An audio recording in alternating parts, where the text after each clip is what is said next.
വചനം 28. വാക്കർത്ഥം.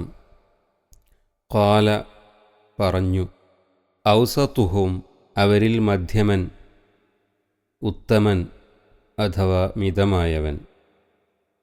അലം അഖുൽ ഞാൻ പറഞ്ഞില്ലേ, ലക്കും നിങ്ങളോട്, ലൗലാ തുസബ്ബിഹൂൻ നിങ്ങൾ തസ്ബീഹ് ചെയ്യാത്തതെന്ത്. ഖാല ഔസതുഹും അലം അഖുൽ ലക്കും ലൗലാ തുസബ്ബിഹൂൻ അവരിൽ കൂടുതൽ മധ്യമനായ അഥവാ ഉത്തമനായ ആൾ പറഞ്ഞു, ഞാൻ നിങ്ങളോട് പറഞ്ഞില്ലേ, നിങ്ങൾ തസ്ബീഹ് അഥവാ സ്തോത്ര കീർത്തനം ചെയ്യാത്തതെന്താണ് എന്ന്. വചനം 29. വാക്കർത്ഥം.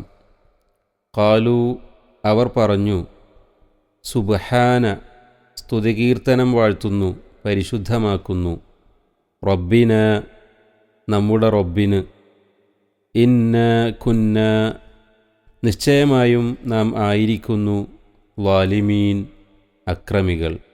ഖാലൂ സുബ്ഹാന റബ്ബിനാ ഇന്നാ കുന്നാ ളാലിമീൻ അവർ പറഞ്ഞു, നമ്മുടെ രക്ഷിതാവിന് സ്തോത്രകീർത്തനം അഥവാ അവൻ്റെ പരിശുദ്ധിയെ ഞങ്ങളിതാ വാഴ്ത്തുന്നു, നിശ്ചയമായും നാം അക്രമികളായി തീർന്നിരിക്കുന്നു. 28, 29 വചനങ്ങളുടെ വിശദീകരണം. അവരുടെ കൂട്ടത്തിൽ കൂടുതൽ മിതത്വവും മര്യാദയും ഉള്ള ഒരാൾ താൻ നേരത്തെ ഉപദേശിച്ചിരുന്ന ഉപദേശം അവർ ചെവിക്കൊള്ളാതിരുന്നതുകൊണ്ട് നേരിട്ട ഭവിഷ്യത്താണ് ഇതെന്ന് അവരെ ഓർമ്മപ്പെടുത്തുകയാണ്. അള്ളാഹു നിങ്ങൾക്ക് തന്ന അനുഗ്രഹത്തിന് നിങ്ങൾ കൂറും നന്ദിയും കാണിക്കേണ്ടതാണ്, അവൻ്റെ മഹത്വം പ്രകീർത്തനം ചെയ്യേണ്ടതാണ്. അതിനു പകരം നിങ്ങൾ കൈക്കൊള്ളുവാൻ പോകുന്ന ഈ നിലപാട് നന്നല്ല എന്നൊക്കെ അദ്ദേഹം ഗുണദോഷിച്ചിരുന്നു.